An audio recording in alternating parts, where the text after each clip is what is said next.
जो देवी सभी प्राणियों में माता के रूप में स्थित हैं, जो देवी सर्वत्र शक्तियों के रूप में स्थापित हैं, जो देवी सभी जगह शांति का प्रतीक है, ऐसी देवी को नमस्कार है, नमस्कार है, नमस्कार है। तो सब प्रेम से बोलो, दशा माता की जय। आज के वीडियो में आप सुनेंगे दशा माता के 5वें दिन में सुनी जाने वाली कथा। उससे पहले आप श्रवण कीजिए गणपति भगवान की कथा। एक गांव में एक भाई और बहन रहते थे। भाई बहुत गरीब था पर उसकी बहन पैसे वाली थी। जब बहन की ननद का विवाह था तब बहन ने ना तो अपने भाई को विवाह में आने का निमंत्रण दिया और ना ही कोई चिट्ठी भेजी। भाई को बाहर वालों से पता चला कि उसकी बहन की ननद का विवाह है। भाई ने अपने गांव वालों को बताया। तब गांव वालों ने अपनी बहन से चुनरी, बिछिया और साड़ी जैसा जिनसे जो बन पड़ा कन्या के लिए दे दिया। भाई सारा सामान लेकर बहन के गांव पहुंचा। बहन के घर जाने पर बहन की देवरानी बोली, भाभी जी आपके भाई आए हैं। तो बहन ने पूछा, कैसे आए हैं और क्या पहना है? तब देवरानी ने कहा, पैदल आए हैं और फटी पगड़ी फटी धोती पहने हैं। तो बहन बोली, मेरे ससुर हवेली के सामने दुकान में बैठे हैं, मुझे शर्म आती है। भाई को बोलो पीछे के दरवाजे से आए। भाई के आते ही बहन ने भाई को एक कमरे में बंद कर बाहर से ताला लगा दिया। एक तरफ लड़की का विवाह हो रहा था, गाजे बाजे बज रहे थे, अतिथियों को भोजन कराया जा रहा था और दूसरी तरफ भाई को कोई भी पानी तक पूछने वाला नहीं था। तभी भांजे की बहू को दया आई और उसने दरवाजा खोल दिया।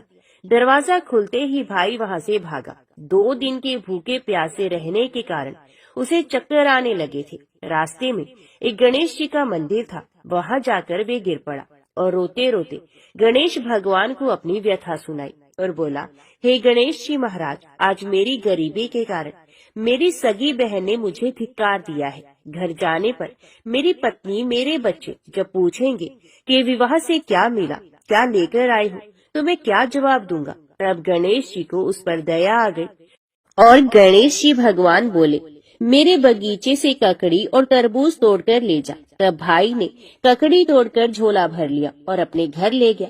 घर जाते ही बच्चों ने पूछा, पिताजी बुआ के यहाँ से हम लोगों के लिए क्या लाए हो? झोला खोलते ही छोटे तरबूज सोने की गेंद में बदल गए। बाकी तरबूज का काटने से हीरे मोती निकले।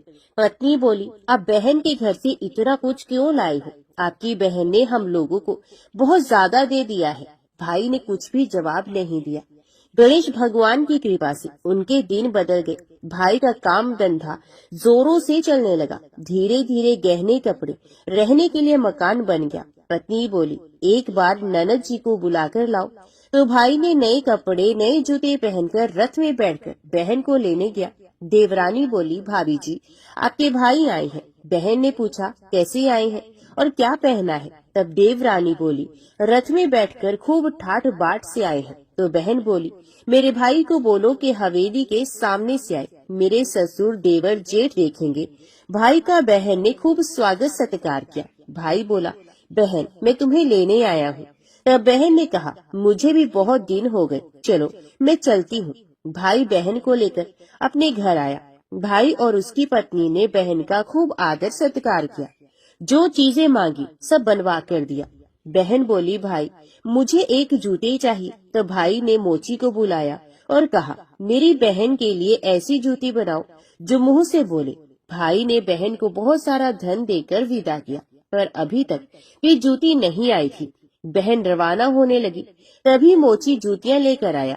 बहन की जूती पहनते ही जूतियां बोली, निर्धन भाई की पैसे वाली बहन, गणेश जी का बगीचा नहीं होता तो आज क्या करती? बहन तब भाई की पत्नी से पूछने लगी, ये कहाँ से आवाज आ रही है? तभी भाई ने कहा, सुबह का समय है, कोई जीव जंतु बोल रहा होगा। भाई ने घोड़े गाड़ी को जल्दी जाने को कहा। बहन के जाते ही पत्नी जिद करके बैठ गई कि जूतियां क्या बोल रही थी। तब पति ने अपनी पूरी आप बीती अपनी पत्नी को सुनाई कि कैसे बहन ने मुझे 2 दिन तक भूखा रखा, कमरे में बंद कर दिया था। भांजे की बहू ने दरवाजा खोला, तब मैं बाहर आया और गणेश जी की शरण में जा पहुंचा। गणेश जी की कृपा से हमारे दिन बदले हैं। उसने अपनी पत्नी को सारी बातें बताई। तब पत्नी बोली, अगर मुझे मालूम होता तो मैं आपकी बहन को कुछ नहीं देती, मेरा दिया हुआ सब कुछ वापस लेकर आओ। तब पति बोला, गणेश भगवान ने हमें सब कुछ दिया है, अगर वे मुझे भूखा प्यासा कमरे में बंद नहीं करती तो मैं गणेश भगवान के मंदिर में क्यों जाता? क्या मैं गणेश जी को अपना दुखड़ा सुनाता? तुम अपना मन मैला मत करो, और अपने पर तो गणेश जी की कृपा है और किस चीज की कमी है। फिर दोनों गणेश जी के आगे झुककर प्रणाम करते हैं और जयकारा लगाते हैं कि हे गणेश जी महाराज, जैसी कृपा आपने गरीब भाई पर की, वैसे ही अपने सभी भक्तों पर अपनी कृपा बनाए रखा। तो प्रेम से बोलिए, गणेश जी महाराज की जय। अभी सुनिए दशा माता व्रत के 5वें दिन की कथा। एक राजा की 2 रानियां थी। एक रानी को लक्ष्मी कहा जाता था तो दूसरी रानी को कुलक्ष्मी कहा जाता था। एक दिन लक्ष्मी रानी क्रोधित होकर लकड़ी का पाटा ले मलिन कपड़े पहनकर कोप भवन में जाकर लेट गई। राजा ने लक्ष्मी से पूछा, तुम कोप भवन में क्यों पड़ी हो? तुम क्या चाहती हो? तो रानी बोली, कुलक्ष्मी को देश निकाला दिया जाए। कुलक्ष्मी रानी थी, इसलिए उसे निकाल देने से राजा की बदनामी होने का डर था। इसलिए रानी को पीहर छोड़कर आने की बात सोची गई। राजा ने रानी को एक रथ में सवार करवाया और स्वयं घोड़े पर चढ़कर रथ के साथ चलने लगा। एक बीहड़ जंगल में पहुंचकर राजा ने रथ को रुकवाया। पालकी ढोने वाले को वहां से हट जाने को कह दिया। राजा रानी को उसी जंगल में छोड़कर घोड़े पर सवार होकर अपने महल में आ गया। कुलक्ष्मी को बाट देखते हुए सारी रात बीत गई। रानी को प्यास लगी। वे रथ से उतरकर पानी की तलाश में चल दी। रानी ने आसपास पानी खोजा, परंतु उसे कोई जलाशय दिखाई नहीं दिया। रानी ने एक सारस के जोड़े को एक तरफ जाते हुए देखा। रानी कुलक्ष्मी सारस के जोड़े के पीछे चल दी। चलते चलते वह एक नदी के किनारे पहुंची। रानी ने शौच आदि से निर्वृत्त होकर उस नदी में स्नान किया और जल पीकर अपनी प्यास बुझाई। उस समय कुछ अन्य स्त्रियां भी स्नान कर रही थी। स्नान करने के बाद उन स्त्रियों ने दशा माता का डोरा लिया। उनके पास एक डोरा बच गया। उन्होंने रानी से डोरा लेने का अनुरोध किया। रानी डोरा लेकर अपने रथ में आकर बैठ गई। दशा माता ने रानी की परीक्षा लेने के लिए एक बुढ़िया माई का वेश धारण कर उसके रथ के पास आई।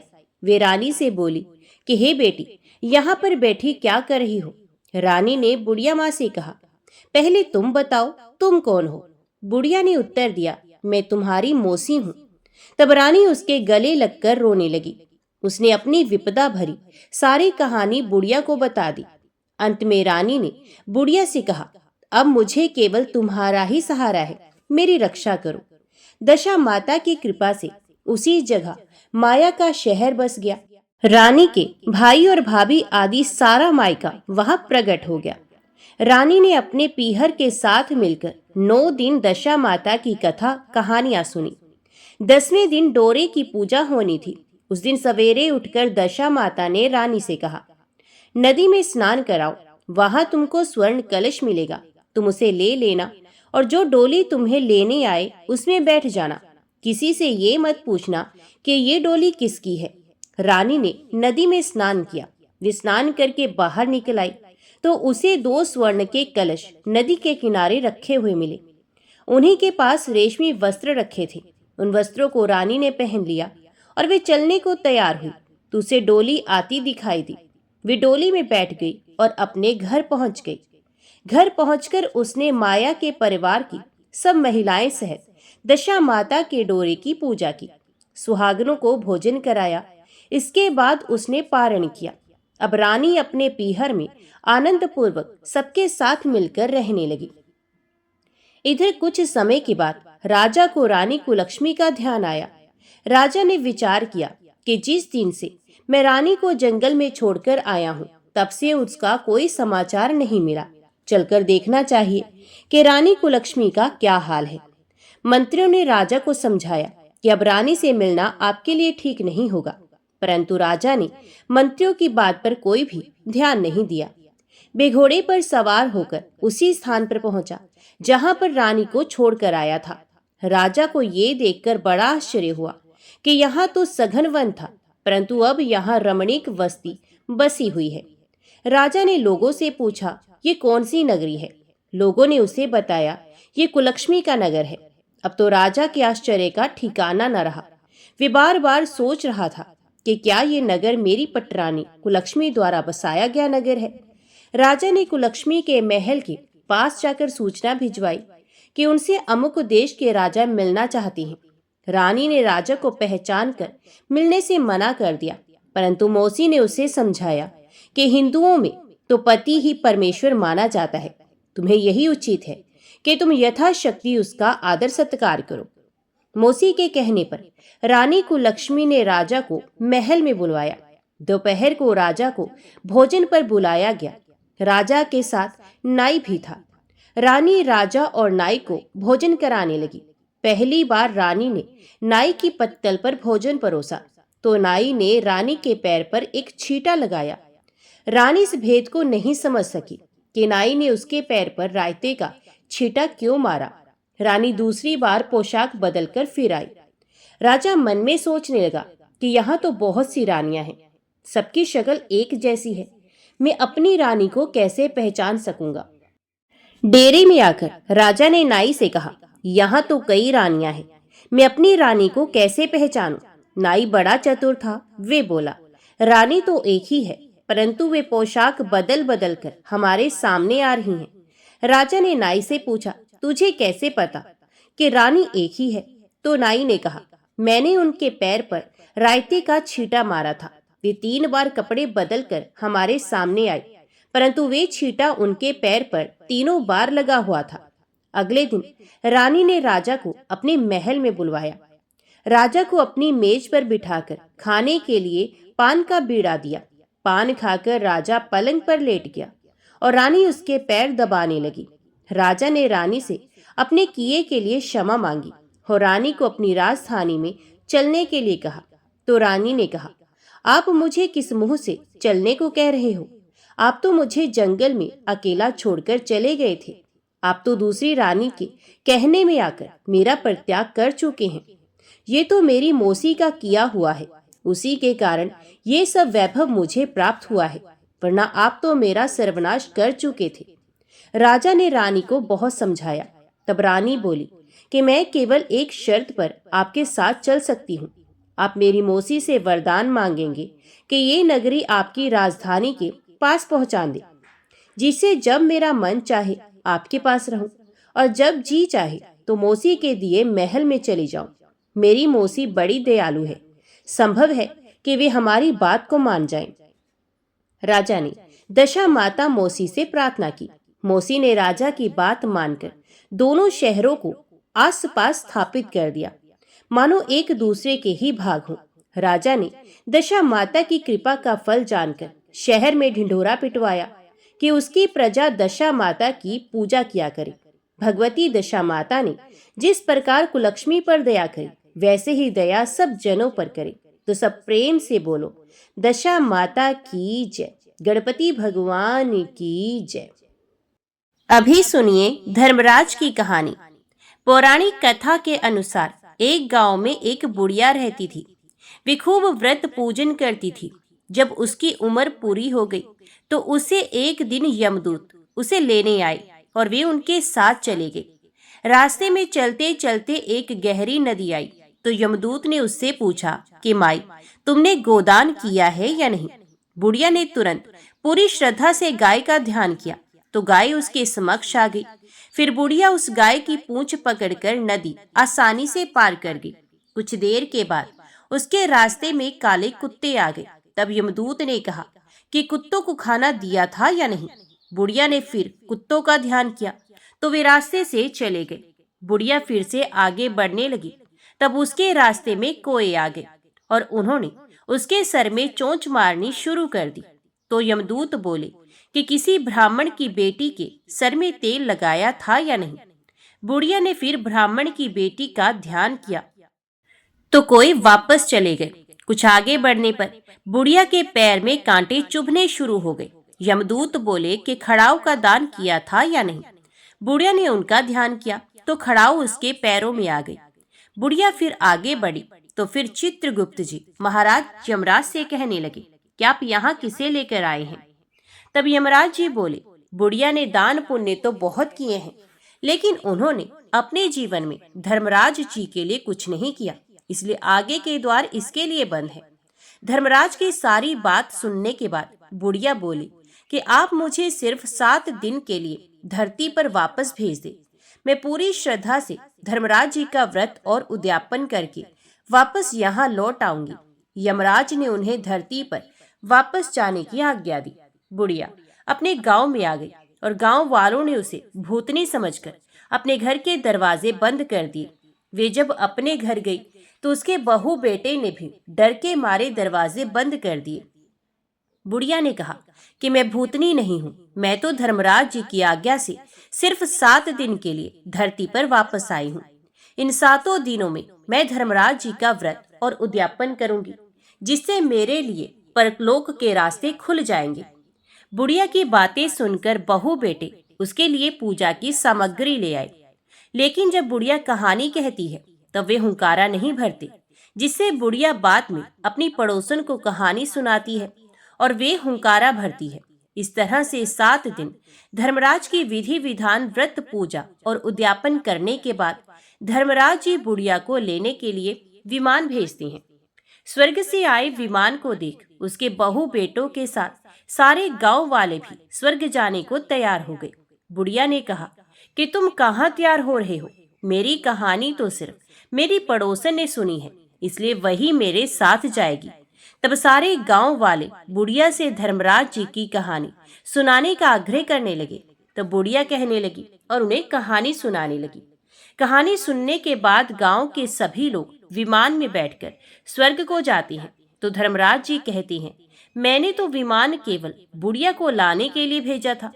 तब बुढ़िया माई ने कहा कि हे धर्मराज जी, मैंने अपने जीवन में जो भी पुण्य किए हैं उसमें से आधा भाग मैं आप गांव वालों को देना चाहती हूँ। इस तरह से धर्मराज ने ग्राम वासियों को भी स्वर्ग में जाने दिया। हे धर्मराज महाराज, जैसे आपने बुढ़िया और उसके गांव के सभी लोगों को स्वर्ग में जगह दी, उसी तरह से हमें भी देना। साथ ही कहानी सुनकर हुंकारा भरने वालों को भी और कहानी कहने वालों को भी परलोक में जगह देना। धर्मराज महाराज की जय। यमराज महाराज की जय। पौराणिक कथाओं के अनुसार कोई 1 साल, कोई 6 महीने, कोई 7 दिन ही सुने, पर धर्मराज जी की कहानी जरूर सुननी चाहिए। इसके बाद उसका उद्यापन कर देना चाहिए। उद्यापन में काठी, छतरी, टोकरी, टॉर्च, साड़ी, ब्लाउज का बेस, चप्पल, बाल्टी, रस्सी, 6 मोती, 6 मूंगा, यमराज जी की लोहे की मूर्ति, लोटे में शक्कर भरकर 5 बर्तन, धर्मराज जी की सोने की मूर्ति, चांदी का चांद, सोने का सूरज, चांदी का साठिया ब्राह्मण को दान में देना चाहिए। ध्यान रखें कि प्रतिदिन चावल का साठिया बनाकर ही ये कहानी सुनी जाती है। अभी सुनिए भगवान विष्णु की कहानी। एक गांव में भोला नाम का एक गरीब ब्राह्मण रहता था। उसे शास्त्रों का बहुत ज्ञान था। उसके पास गांव का कोई व्यक्ति कुछ पूछने आता था तो वे उसकी परेशानी का उपाय बता देता था। एक दिन उसकी पत्नी सुधा ने कहा, सुनो जी, आप जो सबको उपाय बताते रहते हो, ये सब लोगों को मूर्ख बनाते हो या इसमें सच में कोई सच्चाई है? तो भोला ने कहा, तुम मेरी धर्म पत्नी होकर मेरी शिक्षा पर प्रश्न चिन्ह लगा रही हो। मेरी बात कभी झूठी नहीं होती। सुधा ने कहा, तो फिर अपने लिए कोई उपाय क्यों नहीं करते? तुम्हें दिखाई नहीं दे रहा हम कितने गरीब हैं? भोला ने कहा, अमीरी गरीबी की माया तो मेरे श्रीहरि ही जाने, लेकिन एक बात है, उन्होंने आज तक हमें भूखा सोने नहीं दिया। सुधा ने कहा, एक दिन ऐसा भी आएगा कि गांव में आपको कोई नहीं पूछेगा, तब भूखा ही सोना पड़ेगा। इस तरह भोला भगवान विष्णु की भक्ति में लीन रहकर गुजर बसर कर रहा था। तभी एक दिन उसके पास एक सेठ जी आए। उन्होंने कहा, भोला, मेरे पास बहुत पैसा है, लेकिन सुख भोगने के लिए संतान नहीं। मेरा क्या कसूर है जो मुझे संतान का सुख प्राप्त नहीं हो रहा? भोला ने कहा, सेठ जी, आपके पिछले जन्म के कर्मों के कारण आपके घर में संतान नहीं। पिछले जन्म में आप एक शिकारी थे। आपने एक चिड़िया को मार दिया था। वे अपने बच्चों के लिए दाना लेने गई थी, जिससे उसके बच्चे भूख से तड़पकर मर गए। इसी कारण इस जन्म में आपको संतान का सुख नहीं मिल पाया है। सेठ जी ने कहा, पंडित जी कोई तो उपाय होगा। तो भोला ने कहा, सेठ जी, जब आपके पाप कर्म समाप्त हो जाएंगे तो आपको ये सुख मिल सकता है, इसके लिए इंतजार करना होगा। सेठ जी ने कहा, मैं आपका घर धन से भर दूंगा, किंतु मेरे घर में संतान होने का उपाय बता दीजिए। ये सुनकर भोला को गुस्सा आ गया। उसने कहा, तुम मुझे धन से खरीदना चाहते हो, चले जाओ यहाँ से। उसके जाने के बाद सुधा ने कहा, जब वे सेठ धन देने को तैयार था तो तुम्हें क्या हो गया था, उसे उल्टा सीधा कुछ भी उपाय बता देते। भोला ने कहा, श्रीहरि विष्णु का भक्त हूँ, झूठ बोलकर पाप की कमाई नहीं कर सकता। यदि तुम्हें मेरे साथ रहना है तो रहो, नहीं तो चली जाओ यहाँ से। ये सुनकर सुधा को बहुत गुस्सा आया, लेकिन वे कुछ ना बोली और चुपचाप अपने घर के कामों में लगे। जिस दिन से वे सेठ जी गए, उस दिन से गांव वालों ने भोला के पास आना बंद कर दिया, क्योंकि सेठ जी ने पूरे गांव में जाकर कहा कि वे तो लोगों को मूर्ख बनाकर पैसा ठगता है। ऐसी बातों को सुनकर गांव वाले भोला का विरोध करने लगे। कुछ समय के बाद भोला और सुधा की भूखे मरने की नौबत आ गई। तब सुधा ने कहा, मैंने तुम्हें कितना समझाया, लेकिन तुम तो अपने विष्णु भगवान के चक्कर में पड़े हो। अब जब हम जिंदा ही नहीं रहेंगे तो भगवान जी की पूजा कैसे करोगे। कुछ दिन और बीत गए। अब दोनों से उठा बैठा भी नहीं जा रहा था। वे दोनों अपने घर में लेटे हुए थे। सुधा बोली, लगता है मरने का समय आ गया है। भोला ने कहा, मुझे तो लगता है भगवान से मिलने का समय आ गया है। तू भी आखिरी समय में भगवान श्री हरि का ध्यान कर ले। भोला और सुधा दोनों श्री हरि भगवान विष्णु का ध्यान करने लगते हैं। उसी समय भगवान श्री हरि विष्णु उन्हें दर्शन देने के लिए प्रकट हो जाते हैं।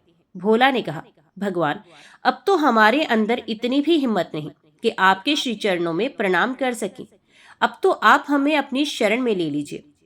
भगवान विष्णु ने कहा, तुम मेरे ऐसे भक्त हो जो बिना किसी लालच के मेरी भक्ति कर रहे हो। इस कारण तुम्हें इसी संसार में रहकर धर्म की शिक्षा देनी है। तभी भगवान विष्णु की कृपा से भोला और सुधा दोनों पूर्ण रूप से स्वस्थ हो गए। दोनों को भगवान विष्णु आशीर्वाद देते हैं। विष्णु जी ने कहा, मेरी कृपा से तुम्हें अन्न धन की कभी कमी नहीं होगी। आज से तुम्हारा केवल मेरी भक्ति करना है।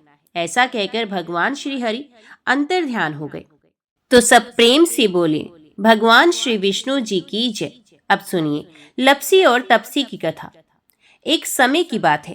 लपसी तपसी नाम के दो भाई थे, जिनमें तपसी हमेशा भगवान की तपस्या में लीन रहता था, तो वहीं उसका भाई लपसी प्रत्येक दिन सवा सेर की लापसी बनाकर भगवान को भोग लगाकर फिर भोजन करता था। एक दिन किसी कारण दोनों भाई में लड़ाई हो गई। तपसी का कहना था कि मैं बड़ा हूँ और लपसी बोला कि मैं बड़ा हूँ। दोनों लड़ ही रहे थे। इतने में वहां नारद जी आ गए। नारद जी ने कहा कि आप दोनों क्यों लड़ रहे हो। तब उन दोनों ने अपनी लड़ाई की वजह बताई। दोनों ने नारद जी से पूछा कि आप ही बताइए, हम में से कौन बड़ा। नारद जी ने कहा, अभी तो मैं जल्दी में हूँ, लेकिन इस बारे में आपको जरूर बताऊंगा। इतना कहकर नारद जी चले गए। दूसरे दिन जब नारद जी आए तो उन्होंने एक एक कीमती अंगूठी उन दोनों के आगे रख दी। तपसी ने तुरंत ही अंगूठी अपने घुटने के नीचे छिपा ली और सोचने लगा कि अब मुझे खूब धन मिलेगा, जिसमें से यज्ञ करूंगा और अपने आप ही बड़ा हो जाऊंगा। लपसी ने जब अंगूठी देखी तो वे सोचने लगा कि इसे अगर मैं अपने पास रखूंगा तो कोई भी आकर मेरी गर्दन काट देगा। ऐसा सोचकर लपसी ने वो अंगूठी फेंक दी। फिर नारद जी ने तपसी से पूछा कि तेरे घुटने के नीचे क्या है। तपसी ने अपना घुटना उठाया तो वहां अंगूठी निकली। तब नारद ने कहा कि इतना भजन भाव करने के बाद भी तेरे मन में लालच है, इसलिए तेरे से तो लपसी ही बड़ा है और अब तुम्हें तुम्हारी तपस्या का भी फल नहीं मिलेगा। तपसी शर्मिंदा होकर माफी मांगने लगा। तब तपसी बोला, नारद जी, मेरी ये आदत कैसे छूटेगी और मेरा पाप कैसे उतरेगा, इसका कोई उपाय बताएं। तो नारद जी ने कहा कि कार्तिक महीने में जो स्त्रियां कार्तिक व्रत रखेंगी और अगर वे तुझे अपना पुण्य देगी तभी ये पाप उतरेगा। तपसी ने कहा, कोई स्त्री मुझे अपना फल क्यों देगी। तब नारद जी ने कहा कि अगर कोई गाय और कुत्ते की रोटी नहीं बनाएगा तो फल तुझे मिलेगा। अगर कोई व्यक्ति किसी ब्राह्मण को भोजन कराकर बिना दक्षिणा के ही उसको विदा कर देता तो उसका फल तुझे मिलेगा। यदि कोई साड़ी के साथ ब्लाउज नहीं देगा तो इसका फल तुझे मिलेगा। यदि कोई व्यक्ति दीपक से दीपक लगाएगा तो भी फल तुझे मिलेगा। वहीं अगर कोई तुम्हारी कहानी नहीं सुनेगा तो भी फल तुझे मिलेगा। कहते हैं उसी दिन से हर व्रत कथा के साथ लपसी और तपसी की कहानी पढ़ना भी अनिवार्य हो गया। तो सब प्रेम से बोलो, लक्ष्मी नारायण भगवान की जय, दशा माता की जय। आज की वीडियो में इतना ही।